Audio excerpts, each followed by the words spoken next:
Hi guys, আজ আমি দেখাবো স্টিলের সিঁড়ি পালিশ করা।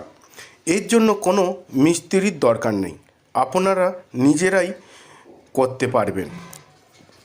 আমি কলকাতার চাঁদনি চক থেকে কিনে নিয়ে এলাম যাবতীয় জিনিসপত্র পালিশের জন্য, কিন্তু ওখানে গিয়ে দেখলাম কম্বো অফার চলছে, সেই জন্য আমি দুটো মেশিন একসাথে কিনে নিলাম মাত্র 2070 টাকায়।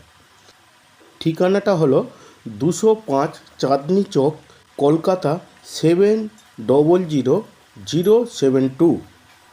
সাধারণত এই রকম অফার অনলাইনেও পাওয়া যায় না। আমাকে যেসব জিনিসগুলি দিয়েছে পালিশের জন্য সেগুলো দেখাচ্ছে। একটি পালিশের মেশিন এবং দুটি বুফিং হুইল প্যাড, লাল ও সাদা, এবং তার সাথে দিয়েছে সুপার এক্স গ্রিন বার, যেটা হাই পালিশের জন্য ব্যবহার হয়।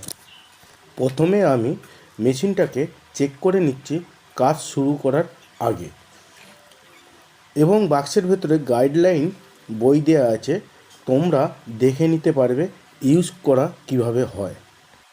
এবার আমি দ্বিতীয় মেশিনটা দেখাবো। এটি হলো ড্রিল মেশিন। সাধারণত পালিশের জন্য এটি কম কাজে লাগে, কিছু কিছু জায়গায় এই মেশিনটা কাজে লাগে। এবার আমি এই মেশিনটা চেক করে নেব। এর সাথে যা যা দিয়েছে সেটি হলো দু রকমের ড্রিল, মোটা ড্রিল লোহা এবং দেয়ালের জন্য, এবং সরু ড্রিলগুলো কাঠের জন্য। আমি একটি ড্রিল এবারে লাগিয়ে নেব মেশিনটা চেক করার জন্য, এবং এর সাথে একটা দিয়েছে করাত। এবার আমি কারেন্ট দিয়ে মেশিন দুটো চেক করে নেব। আমি কারেন্টের বোর্ড নিয়ে চলে এসেছি।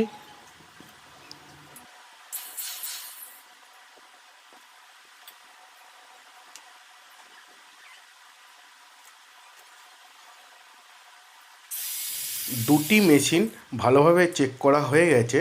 এবারে আমি কাজের দিকে যাব।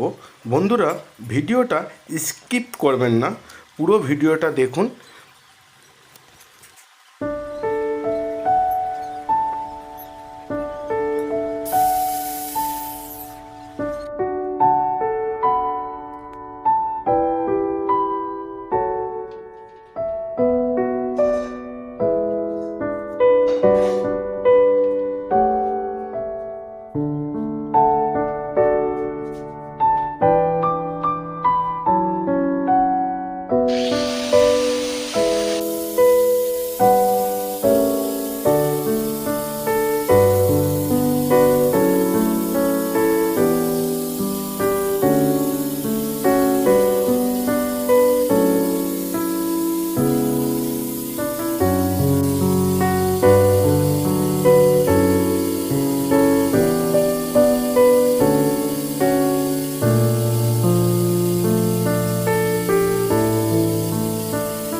লাল হুইলের কাজ শেষ হলো।